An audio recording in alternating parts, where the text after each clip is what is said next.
की क्लास में हम ये कंप्लीट कर चुके थे विष संकट। आज है हमारा, अब हम पढ़ेंगे मॉडर्न के अकॉर्डिंग। कल हमने सारा पढ़ा था आयुर्वेद, आज पढ़ेंगे हम मॉडर्न। मॉडर्न क्या कहता है पॉइजन के बारे में, क्या क्या उसका क्लासिफिकेशन है, वो सारा हम डिटेल में पढ़ते हैं। तो सबसे पहले हम देखते हैं डेफिनेशन ऑफ पॉइजन। पॉइजन की डेफिनेशन क्या है? A poison is defined as many substance. किसी भी फॉर्म में हो सकता है पॉइजन, तो सॉलिड भी हो सकता है, लिक्विड भी हो सकता है, कोई गैस की वजह से भी पॉइजनिंग हो सकती है। Which when administrated in living body through any route. और इसका जो एडमिनिस्ट्रेशन है वो हम किसी भी रूट से कर सकते हैं। जैसे कि गैस है तो उसका हमेशा क्या किया जाएगा? इनहेलेशन किया जाएगा। गैस को खा थोड़ी सकते हैं। या कोई सॉलिड फॉर्म में है तो उसका इंजेक्शन किया जाएगा, यानी कि माउथ से भी इनटेक कर सकते हैं और नेजल रूट से भी वो पॉइजन है वो बॉडी के अंदर जा सकता है। तो उसका इफेक्ट क्या होगा? विल प्रोड्यूस इल इफेक्ट और डेथ। हो सकता है केवल सिम्टम ही आए, हो सकता है डोज इतनी हाई हो जाए कि पर्सन की डेथ भी इसमें पॉसिबल हो सकती है। तो कुछ भी हो सकता है पॉइजन की वजह से, हो सकता है छोटे मोटे सिम्टम या सीवियर सिम्टम भी आ सकते हैं या फिर डेथ भी हो सकती है। तो पॉइजन की डेफिनेशन आपको क्लियर होगी। फिर उसके बाद है poison are mechanical, chemical, physical agent that produce adverse response in biological organism. यानी कि अब ऐसा तो है नहीं कि कोई ऐसे ही नॉन लिविंग सरफेस पे तो पॉइजन इफेक्ट करेगा नहीं। पॉइजन हमेशा किस पे इफेक्ट करेगा? जो बायोलॉजिकल है, जो लिविंग पर्सन है उस पे इफेक्ट करेगा। वो किसी भी प्रोसेस से कर सकता है। अब आपको ये तो डेफिनेशन तो बहुत इजी है, ये आप याद रख सकते हो, लेकिन हम जो इसका क्लासिफिकेशन पढ़ रहे हैं वेरी इंपॉर्टेंट, बहुत इंपॉर्टेंट क्लासिफिकेशन है। आपको ये जो टेबल है जो मैं यहाँ पे बताने वाली हूँ, अगर ये टेबल आपको याद हो गई तो हमारे जितने भी टॉक्सिको के चैप्टर आने वाले हैं आगे, आपको बहुत इजी हो जाएंगे याद करने में, क्योंकि हम एक एक पॉइजन को अलग अलग पढ़ने वाले हैं। तो अगर आपको उस पॉइजन का क्लासिफिकेशन पहले से ही याद हो गया कि जो है वत्सन आपको किसके अंदर रखा है, या एसिड बेस को किसके अंदर रखा है, या आर्सेनिक को किसके अंदर रखा गया है, तो वहाँ आपको बहुत इजी हो जाएगा। उस पूरे डिटेल में उस पॉइजन के बारे में जब हम पढ़ेंगे तो बहुत इजी हो जाएगा आपके लिए। तो क्लासिफिकेशन हम स्टार्ट करते हैं। सबसे पहले क्लासिफिकेशन किसके बेस पे स्टार्ट किया गया? वो है मोड ऑफ एक्शन, कि वो किस जो उसका बॉडी के अंदर जो एक्शन है उसका एक्शन क्या रहेगा, उस बेस पे उसका क्लासिफिकेशन किया गया। तो यहाँ पे जो पॉइजन है मोड ऑफ एक्शन के अकॉर्डिंग इसको डिवाइड किया गया 5 टाइप में। अगर किसी को कुछ समझ में ना आए, किसी को कुछ वर्ड मिसिंग हो तो पूछ सकता है। वो थोड़ा पीडीएफ बनाने में थोड़ा ऐसा हो गया है कि आपको बहुत छोटा दिखाई दे रहा होगा। तो पॉइजन जो है वो 5 तरीके से इसमें मोड ऑफ एक्शन के अकॉर्डिंग 5 तरीके से उसको क्लासीफाई किया गया है। सबसे पहला है कोरोसिव, उसके बाद है इरिटेंट, न्यूरोटॉक्सिन, कार्डियोटॉक्सिन और एस्फाइजिएंट। अलग अलग जहाँ जो जैसा फंक्शन करेगा उसके अकॉर्डिंग उस पॉइजन का नोमेनक्लेचर या क्लासिफिकेशन कर दिया गया है। जैसे सबसे पहले हम बात करते हैं कोरोसिव। तो कोरोसिव के अंदर आपको क्या रखना है? कोरोसिव को आपको याद रखना है कि हमेशा ये अल्सर क्रिएट करेंगे। कोरोसिव जो है वो अल्सर क्रिएट करेंगे किसके अंदर? जो जीआईटी की जो म्यूकोसा है उसके अंदर, वहां पर वो अल्सर क्रिएट करेंगे और क्या करेंगे? इंजरी करेंगे। तो हम देखते हैं कि कोरोसिव पॉइजन के अंदर क्या क्या आता है। कोरोसिव के अंदर आता है स्ट्रॉन्ग एसिड और स्ट्रॉन्ग एल्कलाई। दोनों ही किसके अंदर आते हैं? कोरोसिव के अंदर आते हैं। ये क्या करेंगे? इनका काम क्या है?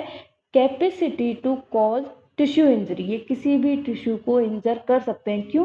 क्योंकि ये बर्न करेंगे, वहां पे अल्सर क्रिएट करेंगे, इन्फ्लामेशन होगा और टिश्यू की इंजरी हो जाएगी।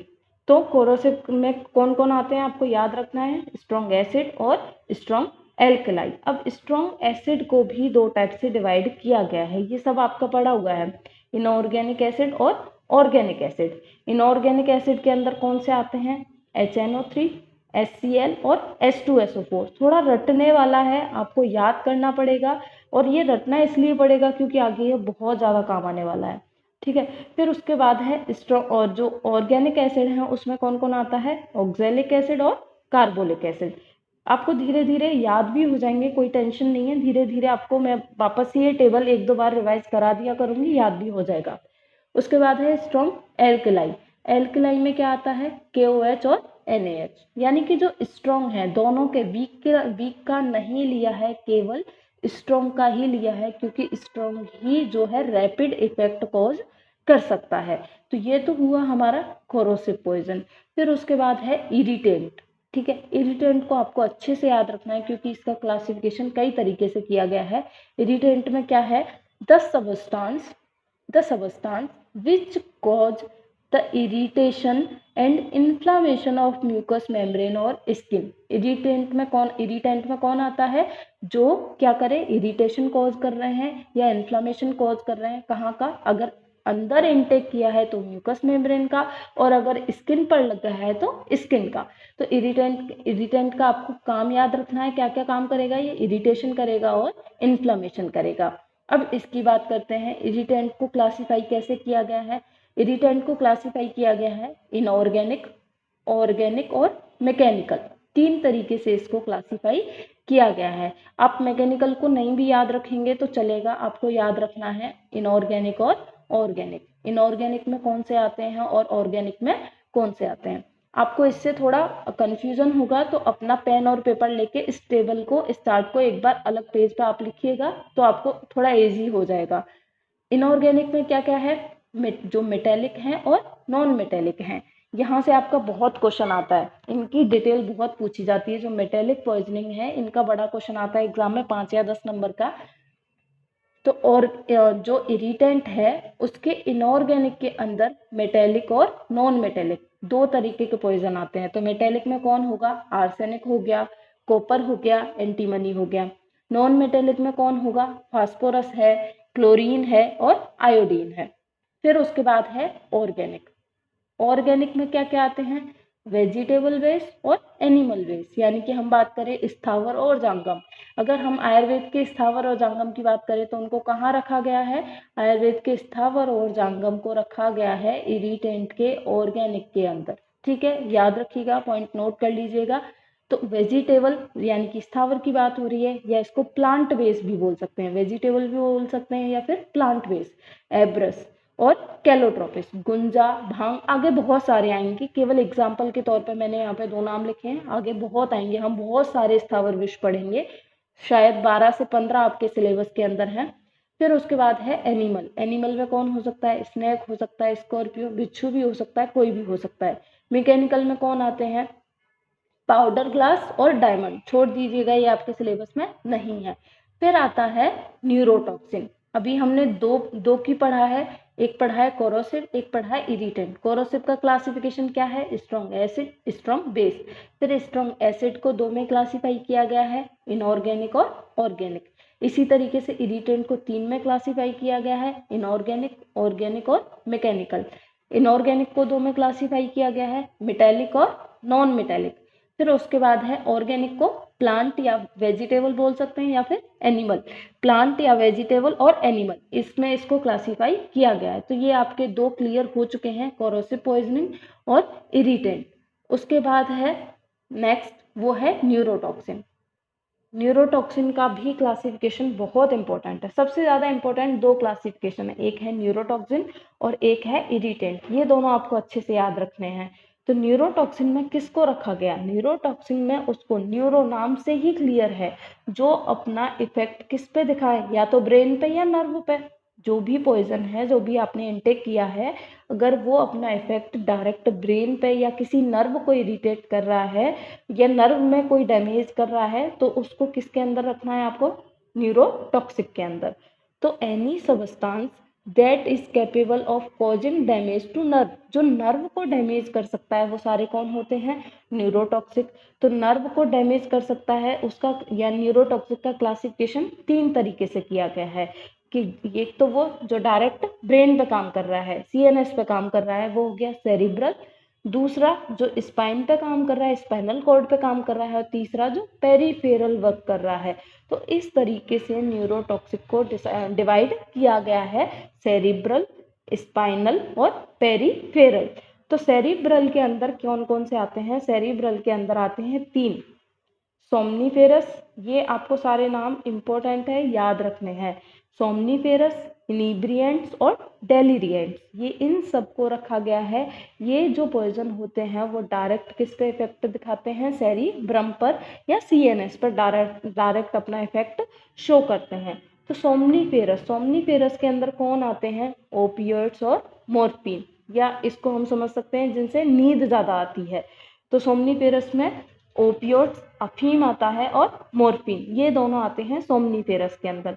फिर आता है इनिब्रिएंट्स, इसके अंदर आता है एल्कोहल और ईथर, दोनों एक ही है, एल्कोहल और ईथर किसके अंदर आ जाएगा, इनिब्रिएंट्स के अंदर। डेलिरिएंट्स के अंदर क्या क्या आता है, जो भ्रम पैदा करते हैं, डेलिरिएंट मतलब जो कंफ्यूज करते हैं, जो भ्रम पैदा करते हैं। तो क्या होता है, वो किस किस से हो सकता है, धतूरे से, कैनाबिस यानी कि भांग से, और कोकेन। तो ये आपको तीनों अलग याद रखने हैं कि धतूरे को किसके अंदर, डी फॉर धतूरा, डी फॉर डेलिरिएंट। आपको इस तरीके से क्लासिफिकेशन इसका याद रखना है। सोमनीफेरस में आप इजीली याद रख लोगे, 12th से ही पढ़ते आ रहे हैं। ओपियोइड्स जो होता है वो सोमनीफेरस होता है, ठीक है, उसका नाम ही आपने पढ़ा होगा, तो उसमें भी सोमनीफेरम आता है। तो इस तरीके से आपको ये अलग अलग याद रखना है। फिर है जो स्पाइनल कॉर्ड पे अपना इफेक्ट शो करते हैं, वो है नग्स वोमिका या कुचला। कुचला का जब हम एक सिम्टम पढ़ेंगे तो उसमें आएगा एक ओपस्थीटोमस, वहाँ डिटेल बताऊंगी उसकी। तो उसी की वजह से, स्पाइनल होने की वजह से ही वो वहाँ पर ओपस्थीटोमस क्रिएट करता है। तो नग्स वोमिका केवल एक ही याद रखिएगा, जेल्सिनियम नहीं है सिलेबस में। तो नग्स वोमिका बोले या कुचला बोले, वो कौन सा पॉइजन है, स्पाइनल, किसके अंदर, न्यूरोटॉक्सिक के अंदर स्पाइनल पे इंजरी करने वाला, स्पाइनल पे अपने एडवर्स इफेक्ट शो कराने वाला कौन है, कुचला। फिर आता है पेरीफेरी, पेरीफेरी पर कौन इफेक्ट शो कराता है, कुरारे कोनियम, ये भी आपके सिलेबस में नहीं है, केवल क्लासिफिकेशन में बताया गया है। तो आपको मेन तो याद रखना है सेरिब्रल पूरा डिटेल में, और स्पाइनल का नग्स वोमिका। जब वहाँ डिटेल में पढ़ेंगे तो मैं वहाँ पूछूंगी आपसे कि पहले क्लासिफिकेशन में ये कहाँ आया है। फिर उसके बाद कार्डियक पॉइजन, जो हार्ट पे अपना इफेक्ट शो कराते हैं। तो कार्डियक में कौन कौन आता है, the substance having a poisonous effect upon heart, जो हार्ट पे काम करते हैं डायरेक्ट जाके।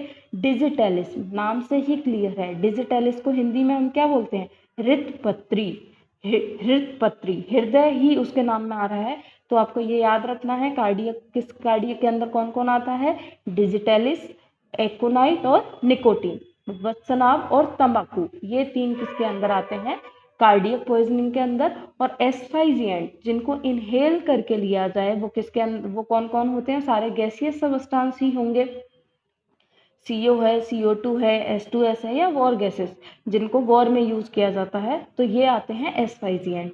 तो आपका 5 तरीके का जो क्लासिफिकेशन है वो आपको क्लियर होना चाहिए। एक बार वापस रिपीट कर रही हूँ, किसी को कोई कंफ्यूजन हो तो पूछ लीजिएगा। पॉइजन को मोड ऑफ एक्शन के बेस पर 5 तरीके से क्लासिफाई किया गया है, corrosive, irritant, neurotoxin, cardiac toxin और एस्फाइजिएंट। फिर इसकी डिटेल एक एक करके हमने देख ली है। आपको मेन ये 5 तरीके से कैसे इसको डिवाइड किया है वो आपको याद रखना है, इम्पोर्टेंट है। फिर उसके बाद अलग से क्लासिफिकेशन दे दिया इन 5 के अलावा, जो बचे कुछ हैं उन सबको किस में डाल दिया, मिससेलेनियस में, यानी कि जिनका कुछ पता नहीं चल रहा उनको इस तरीके से डाल दिया। जैसे एग्रोकेमिकल्स, जो पेस्टिसाइड्स हैं जो अपन खेती में यूज करते हैं, फ्यूमिगेट्स हैं या रोडेंटिसाइड्स हैं जो चूहे मारने की दवा वगैरह होती हैं, उनको किसके अंदर रखा गया है, मिससेलेनियस के अंदर।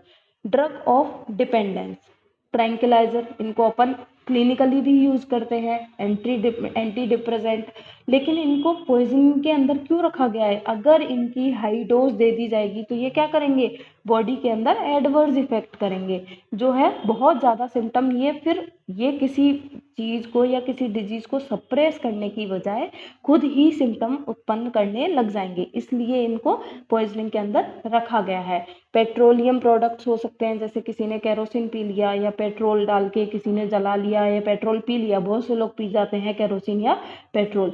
फूड पॉइजनिंग, कोई बैक्टीरियल पॉइजनिंग होगी, इसका आपका अलग से एक टॉपिक है, वहाँ आपको क्लियर हो जाएगा। फिर उसके बाद आते हैं थेरेपेटिक, एनाल्जेसिक और एंटीपायरेटिक। तो इनको तो इसीलिए रखा गया है कि अगर इनकी हाई डोज हो जाएगी तो ये खुद क्या करेंगे, पॉइजनिंग शो करने लग जाएंगे। तो ये आपका जो क्लासिफिकेशन है वो मोड ऑफ एक्शन के बेस पे कंप्लीट होता है। फिर उसके बाद है सेकंड है mode on the basis of medico legal aspect, यानी कि हम उसको फोरेंसिक साइंस पे या मेडिको लीगली जो कानून के तौर पर हम उसको कैसे देखते हैं उस तरीके से भी उसका क्लासिफिकेशन किया गया है। तो इसमें आपको दो बहुत अच्छे से सुनने हैं, अच्छे से याद रखने हैं, होमिसाइडल और सुसाइडल। पहले तो आपको होमिसाइड और सुसाइड इन दोनों की डेफिनेशन क्लियर होनी चाहिए। होमिसाइड तो क्या होता है, अगर हम दूसरे को मार रहे हैं, अगर किसी दूसरे को मारना चाहते हैं, किसी का मर्डर करना चाहते हैं, वो आता है होमिसाइड। और अगर कोई खुद की लाइफ को ही खत्म करना चाह रहा है तो वो होता है सुसाइड। दोनों पॉइंट अलग अलग आपको याद रखने हैं। होमिसाइड में दूसरे को मारते हैं, सुसाइड में खुद को मारते हैं। ठीक है, अब पढ़ते हैं आगे। होमिसाइडल पॉइजनिंग कौन से होते हैं, पॉइजन कौन से होते हैं? The substance used with intention to kill the other person is called homicidal poisoning। यानी कि किस इंटेंशन से यूज किए जाए, दूसरे को मारने की इंटेंशन से जो पॉइजन यूज किए जाए उनको क्या बोलते हैं? Homicidal poisoning. इसके अंदर कौन कौन से सबस्टांस है या कौन कौन से पॉइजन है वो होमिसाइड के लिए हम यूज कर सकते हैं। किसी को मोटिवेट नहीं होना है, केवल पढ़ने के लिए याद रखना है। तो कौन कौन से पॉइजन हैं जिनको हम होमिसाइड की तरह यूज कर सकते हैं? आर्सेनिक है। इसका बताऊंगी भी कि आर्सेनिक को ही क्यों सबसे पहले चूज किया जाता है होमिसाइड के लिए, आगे अभी आएगा, नेक्स्ट पेज पर बताती हूँ। आर्सेनिक है, एकोनाइट है, एब्रस है, डिजिटेलिस है। इन ये दो चार नाम है, होते तो बहुत सारे हैं, ये आपको याद रखने हैं कि इनको हम एज अ होमिसाइड पॉइजनिंग की तरह यूज कर सकते हैं। होमिसाइड पॉइजन की तरह इनको यूज करते हैं, दूसरे को मारने के लिए इनको काम में लेते हैं। क्यों लेते हैं वो अभी आएगा। Ideal homicidal poison should be cheap. अब जो आइडियल होमिसाइडल पॉइजन कौन सा होगा? होमिसाइडल पॉइजन तो बहुत सारे होते हैं, लेकिन जो भी मारने के लिए यूज कर रहा है उसको ऐसा चूज करना है, पता चले उस पॉइजन को ही खरीदने में वो खुद गरीब हो गया, तो कैसा होना चाहिए? चीप होना चाहिए, बहुत सस्ता होना चाहिए, इजीली अवेलेबल, चाहे जहाँ मिल जाना चाहिए। ऐसा नहीं है कि उसे एक सिटी से दूसरी सिटी में भटकना पड़ रहा है या दूसरी कंट्री से ही मंगवाना पड़ रहा है। कलरलेस होना चाहिए जिससे कोई पहचान ना कर सके। टेस्टलेस होना चाहिए जिससे जिस भी पर्सन को वो उसे दे रहा है तो वो ये ना बोले कि ये मेरे को क्या खिला दिया, इसमें से तो अजीब सा टेस्ट आ रहा है। तो ये डेफिनेशन है किसकी? आइडियल होमिसाइडल पॉइजन की। कैसा होना चाहिए? चीप होना चाहिए, इजीली अवेलेबल, कलरलेस और टेस्टलेस। इसी फॉर्मूले पे हम आगे देखेंगे कि आर्सेनिक और इनको यूज किया जाता है। फिर आता है सुसाइडल।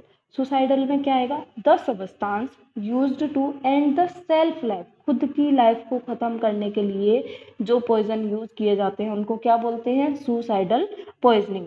जैसे ओपियम है, बहुत ज़्यादा इनटेक कर लिया, ओपीसी, ऑर्गेनो फॉस्फोरस कंपाउंड या कार्बोलिक एसिड, ऐसे जो सबस्टांस हैं उनको यूज करता है। अब ओपियम को क्यों नहीं यूज करता? होमिसाइड में ओपियम को क्यों नहीं यूज किया? क्योंकि जिसको भी वो मारने के लिए दे रहा है वो पहचान जाएगा ये ओपियम है। बहुत से लोगों ने टेस्ट किया होता है, बहुत से लोगों को पता होता है। या फिर इसका टेस्ट कैसा होता है? ये तिक्त होता है, कड़वा होता है, इसलिए बहुत से लोग पहचान जाएंगे। इसलिए ओपियम को नहीं होमिसाइडल में यूज किया, क्योंकि इस डेफिनेशन को ओपियम फुलफिल नहीं कर पाता है। कलरलेस और टेस्टलेस ओपियम नहीं होता है, इसलिए इसको, अब खुद को मरना है तो खुद तो कुछ भी खा के मर सकता है वो, इसलिए ओपियम हो गया, ओपीसी कार्बोलिक एसिड हो गया। फिर आता है एक्सीडेंटल। एक्सीडेंटल में क्या आएगा? अब एक्सीडेंटल में ये भी आ सकते हैं, जो प्लांट बेस है वो भी आ सकते हैं, लेकिन वो किस केस में आएंगे? एक्सीडेंटल प्लांट बेस किस में आएंगे? या तो जैसे कोई प्लांट का सीड है, जैसे कुचला का सीड है, वो किसी और के जैसे दिख रहा हो, या फिर बच्चों को, छोटे छोटे जो बच्चे होते हैं उनको नहीं पता होता है कि ये पॉइजन है क्या है, अगर वो गलती से जो है उसे इनटेक कर गए तो हम उसको वहाँ एक्सीडेंटल में रख सकते हैं। लेकिन यहाँ पे इसकी डेफिनेशन क्या है वो देखिए आप। The substance which gives the harmful effect when used by mistake। Accidental नाम में ही क्लियर है, मिस्टेक से, बच्चे गलती से खा गए, बच्चों को नहीं पता, इज कॉल्ड एक्सीडेंटल पॉइजन। अब इसमें मिस्टेक से हुआ है, जैसे अब देखो स्नेक बाइट, ठीक है। स्नेक बाइट, अब वो तो मूवी के अंदर होता है, वो चीज़ आपको याद नहीं रखनी है कि होमिसाइड के लिए स्नेक को यूज़ किया, वो तो मूवी वाला सीन है कि कमरे में किसी को बंद कर दिया, उसमें सांप छोड़ दिया और सांप खा गया, मर गया। लेकिन जनरली ऐसा नहीं होता है, स्नेक को होमिसाइड की तरह यूज़ नहीं कर सकते। और स्नेक से बाइट करा के खुद कोई नहीं मरना चाहेगा, तो सुसाइड भी स्नेक बाइट से कोई नहीं करवाना चाहेगा। ये हमेशा कैसा होगा, एक्सीडेंटल ही होगा। और CO2 और H2S, मान लो कहीं कोई टैंक है वो लीक हो गया, उस गैस के टैंक में से गैस लीक हो गई। जैसे आप लोगों को बहुत पुराना केस याद हो, भोपाल गैस ट्रेजेडी वाला 1984 का, वहाँ पर मिथाइल आइसोसाइनेट वाला जो केस था। तो जैसे कोई भी गैस की पॉइजनिंग हो गई, तो उस तरीके से ये क्या है, एक्सीडेंटल है।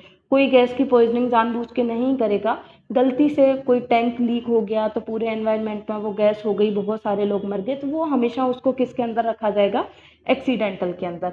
फिर आते हैं अबॉर्टिफिशिएंट। अबॉर्टिफिशिएंट ये बहुत ये भी पढ़ेंगे हम आगे।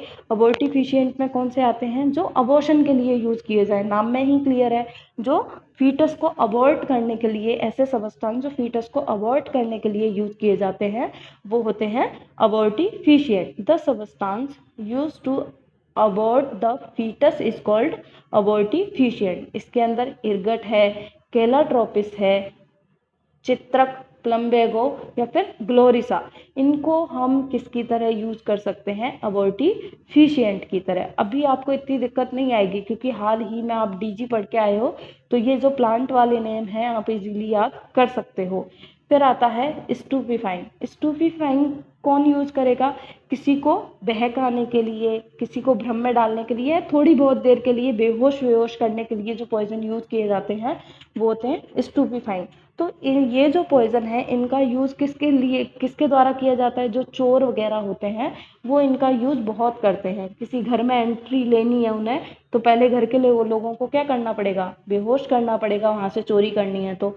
The substance which use to stupefy the person by thieves is called stupefying poisoning. जैसे धतूरा हो गया, कैनाबिस हो गया, तो थोड़ी देर के लिए इनको किसी सामान में मिला के दे दिया, तो वो क्या है, थोड़ी देर के लिए वो अपना काम कर सकते हैं, इधर उधर उनका ध्यान जाएगा ही नहीं कि कौन चोरी कर रहा है, क्या कर रहा है। तो आपको अलग अलग याद रखना है कि सुसाइडल में क्या है, होमिसाइडल में क्या है, एक्सीडेंटल में क्या है, और आर्टिफिशिएंट में क्या है। फिर आते हैं कैटल पॉइजनिंग, जो जानवरों के लिए, जो डोमेस्टिक जो एनिमल होते हैं उनको मारने के लिए जो काम में लिए जाए। पहले बहुत होता था, गाँव के अंदर ये बहुत होता था, बहुत लोगों के पास हजारों हजारों गायें होती थी, तो बदला लेने के लिए लोग क्या कर देते थे, उनके जानवरों को ही मार देते थे, उनका नुकसान करने के लिए। अगर दो लोगों को आपस में बदला लेना है तो लोग अगर इंसान को नहीं मार सकते तो वो उनके जानवरों को नुकसान पहुंचा देते हैं। तो the substance use to kill और injure the domestic animal is called cattle poisoning. तो इसके अंदर क्या क्या आता है, एब्रस, गुंजा है, कैलाट्रोपिस है और प्लम्बेगो यानी कि चित्रक, इनका यूज करते हैं कैटल पॉइजनिंग के अंदर। तो ये आपका हो गया सेकंड पॉइंट कंप्लीट। किसके बेस पे, मेडिको लीगल एस्पेक्ट के बेस पे। कौन कौन है आपको मेन इसमें याद रखने हैं, पहले दो पॉइंट होमिसाइडल और सुसाइडल, दोनों की डेफिनेशन क्लियर होनी चाहिए कि होमिसाइड क्या होता है, सुसाइड क्या होता है, और इनके अंदर कौन कौन से हम पॉइजन यूज करते हैं। फिर है उसके बाद डिफरेंस, किस किस के बीच में, सुसाइडल और होमिसाइडल पॉइजन के बीच में डिफरेंस क्या है। सुसाइडल जो पॉइजन है, जो भी हम सुसाइड के लिए यूज कर रहे हैं, और जो भी हम थोड़ा, आप लोगों को ऐसा नहीं होना चाहिए मैम ये बार बार सुसाइड और होमिसाइड बार बार क्या बोल रही है, आपके सिलेबस में है तो बोलना पड़ेगा, ठीक है। तो सुसाइडल में क्या, सुसाइड के लिए कौन सा पॉइजन यूज करना चाहिए और किसी को मारने के लिए कौन सा पॉइजन यूज करना चाहिए, वो हम यहाँ पढ़ेंगे। कैसे अवेलेबल होना चाहिए, क्या उसके सिम्टम दिखने चाहिए, उसका एंटीडोट होना चाहिए या नहीं होना चाहिए, तो वो हम थोड़ा डिटेल में देख लेते हैं। सबसे पहले एसएस, कैसे मिलना चाहिए। सुसाइडल जो पॉइजन है वो आराम से मिल जाना चाहिए। होमिसाइडल ये नहीं है कि कहीं भी बाहर निकले, घर से बाहर शॉप पे मिल गया और आ गए, होना इजीली अवेलेबल चाहिए, हमने पहले भी पढ़ा है, इजीली अवेलेबल होना चाहिए। लेकिन ऐसा भी नहीं कि कोई भी लाए और खा जाए, किसी को सॉरी खा जाए नहीं, किसी को भी मार दे, ठीक है। फिर है उसके बाद कॉस्ट, कॉस्ट दोनों की ही चीप होनी चाहिए, यहाँ भी चीप ही आएगा, ये एरो से आपको ये वाला ही समझना है। यहाँ पे भी क्या आएगा, दोनों ही चीप होने चाहिए, दोनों ही सस्ते होने चाहिए। पता चले पहले खुद को मारने के लिए उसको बहुत सारा कर्जा लेना पड़ रहा है तब वो पॉइजन खरीदेगा तब वो मरेगा, या दूसरों को मारने के लिए भी खुद पूरा गरीब हो गया, सारा पैसा पॉइजन खरीदने में लगा दिया। ऐसा नहीं होना चाहिए। कैसा होना चाहिए, वो चीप होना चाहिए। फिर उसके बाद है कलर, ऑर्डर और टेस्ट। सुसाइडल में कोई पर्टिकुलर नहीं है, कुछ भी हो सकता है, क्योंकि खुद को खाना है। वो जो बंदा है, वो जो पर्सन है जो सुसाइड कर रहा है, वो पहले ही उसने मरने का सोच लिया है, तो वो कुछ भी कर सकता है। अगर वो खुद मरने की सोच सकता है, मतलब वो इस दुनिया का कोई भी काम कर सकता है, कैसा भी कुछ भी खा सकता है, चाहे कड़वा हो, तीखा हो, कुछ भी हो खा सकता है। तो इसका कोई पर्टिकुलर टेस्ट नहीं हो, जो भी हो चलेगा, मीठा हो, खट्टा हो, कैसा भी हो चलेगा। लेकिन दूसरे को मारने के लिए हम जो पॉइजन यूज कर रहे हैं, वो हमेशा कलरलेस होना चाहिए, पानी जैसा होना चाहिए, कोई भी कलर नहीं होना चाहिए उसका। ऑर्डरलेस, कोई भी ऑर्डर उसमें से नहीं आनी चाहिए। पता चले सामने वाले ने कभी देख रखा हो, जिसको मारने के लिए दे रहे हैं वो पहचान जाए और उसको पता चल जाए कि उसको मारने के लिए ये दिया जा रहा है। और कैसा होना चाहिए, टेस्टलेस होना चाहिए। अगर टेस्टलेस नहीं हुआ तो पहले ही खा के थोड़ा सा छोड़ देगा, फिर वो मरेगा ही नहीं, मुझे तो कड़वा लग रहा है मैं नहीं खा रहा, ऐसे करके। तो टेस्टलेस होना चाहिए, कलरलेस होना चाहिए, ऑर्डरलेस होना चाहिए। फिर उसके बाद आता है सॉल्युबिलिटी इन ड्रिंक। किसी चीज में मिला के दे रहे हैं, स्पेशली होमिसाइड के लिए सॉल्युबिलिटी इन ड्रिंक, पानी में वो इजीली सॉल्युबल होना चाहिए। इसका हो या ना हो दोनों चलेगा, क्योंकि खुद को खाना है। तो इसका भी क्या है, नॉट पर्टिकुलर, जैसा भी हो चल जाएगा, लेकिन इसमें हमेशा क्या है, सॉल्युबल इन वाटर, हमेशा वो वाटर सॉल्युबल होना चाहिए। फिर उसके बाद है साइन सिम्टम। साइन सिम्टम, अब जो भी पर्सन है जो खुद के मरने के लिए चाहेगा, तो जैसे कि एक वर्ड आता है तड़प तड़प के मरना, वो ऐसा खुद मर रहा है, पहले से ही वो इतना बड़ा उसने स्टेप ले लिया कि उसे मरना है, लेकिन कोई भी तड़प तड़प के नहीं, खुद मर रहा है, तो ऐसी मौत कोई नहीं चाहेगा कि उसे बहुत मुश्किल से मरना पड़े। तो साइन सिम्टम बहुत कम या होने ही नहीं चाहिए। सुसाइडल पॉइजन, जो भी पॉइजन आप यूज कर रहे हो, उसमें ऐसा पॉइजन होना चाहिए जो ज़्यादा साइन एंड सिम्टम क्रिएट ना करता हो। लेकिन होमिसाइडल पॉइजन में साइन सिम्टम कैसे होने चाहिए, रिजेंबल डिजीज, मतलब ऐसे अगर साइन सिम्टम आ भी रहे हैं तो ऐसे आने चाहिए जिससे पता ही नहीं लगे ये पॉइजन के साइन सिम्टम है या किसी डिजीज के साइन सिम्टम है। अब वो वापस से मैं आर्सेनिक वाली बात आपको रिपीट करती हूँ। जैसे आर्सेनिक को हमने सबसे पहले रखा होमिसाइडल के अंदर, ऐसा क्यों, क्योंकि जो आर्सेनिक के जितने भी साइन सिम्टम आप पढ़ोगे आगे, वो सारे के सारे कोरिलेट करते हैं किससे, कोलेरा से। कोलेरा से सारे के सारे साइन सिम्टम उसके कोरिलेट करते हैं। कोलेरा में क्या होगा, वॉमिटिंग, लूज मोशन, सेम किसके अंदर होता है, आर्सेनिक के अंदर होता है। तो जिस पर्सन को भी आर्सेनिक आपने दिया है, उस पर्सन को जो भी सिम्टम आएंगे, तो उसके जो रिलेटिव्स है या फ्रेंड्स हैं, उसको उनको क्या लगेगा, इसको लूज मोशन हो गया, वॉमिटिंग हो गई है, इसको कोई ऐसी डिजीज जैसे कोलेरा हो गया, हैजा हो गया, ऐसा वो लोग समझेंगे। ऐसा कोई भी नहीं देखते ही बोलेगा कि इसको तो किसी ने आर्सेनिक दे दिया। कहने का मतलब है कि रिजेंबल डिजीज ऐसा क्यों बोला, कि आम जो इंसान है जिसको आर्सेनिक के पॉइजन के साइन सिम्टम नहीं पता, वो तो देख के पता लगा ही ना सके, ऐसा आपको पॉइजन सेलेक्ट करना है। एक बार को डॉक्टर को भी कंफ्यूजन हो जाए कि आर्सेनिक के साइन सिम्टम है या कोलेरा के। फिर उसके बाद है onset of action. Quick action होना चाहिए, ऐसा नहीं कि सुसाइड का उसने सोचा तो है, सुसाइडल पॉइजन लिया अब है और मर 3-4 दिन बाद रहा है, ऐसा नहीं। क्विक एक्शन होना चाहिए, with in half an hour उसकी डेथ हो जानी चाहिए। और इसके अंदर ऑनसेट कैसा होना चाहिए, स्लो होना चाहिए, जिससे कि जो भी उसके आसपास जो लोग हैं वो देख के ये ना पहचान जाए कि अभी इसने ये खाया और तुरंत मर गया। तो इसका जो ऑनसेट है वो स्लो होना चाहिए, यानी कि जिस दिन लिया है उसके कुछ दिन बाद, 2 दिन या 3 दिन में उसकी डेथ होनी चाहिए। फिर उसके बाद क्लिनिकल डायग्नोसिस। अब सुसाइड वाला पर्सन है, वो तो मर गया, क्लिनिकल डायग्नोसिस प्रेजेंट हो भी सकती है, नहीं भी हो सकती है, लेकिन इसकी क्लिनिकल डायग्नोसिस डिफिकल्ट होनी चाहिए। वो इसलिए क्योंकि रिजेंबल डिजीज पॉइजन आपको ऐसा सेलेक्ट करना है कि डॉक्टर भी कंफ्यूज हो जाए, उसकी डायग्नोस वो नहीं कर पाए, वो क्विक क्या हो जाए, उसका मेटाबॉलिज्म हो जाए और पता ही ना कर पाए, ना वॉमिटस से ना किसी चीज से, किसको किसकी पॉइजनिंग हुई है। फिर उसके बाद है एंटीडोट। एंटीडोट सुसाइडल वाले का हो भी सकता है, नहीं भी हो सकता है। अगर किसी को ऐसे ही किसी को दिखाने के लिए दिखावा करना है कि मैंने सुसाइड की है, तो वो ऐसा पॉइज़न सेलेक्ट करेगा जिसका एंटीडोट हो, यानी कि एक बार उसके एक्शन लेने के बाद उसको बचाया जा सके, ठीक है। लेकिन होमिसाइडल हमेशा कैसा होना चाहिए कि जिस पर्सन को आप मारने के लिए होमिसाइडल पॉइज़न यूज़ कर रहे हो उसका एंटीडोट नहीं होना चाहिए, उसको मरने से नहीं बचाया जाना चाहिए, क्योंकि ऑलरेडी आपने प्लान कर ही लिया है मारने का। फिर उसके बाद है मेटाबॉलिज्म।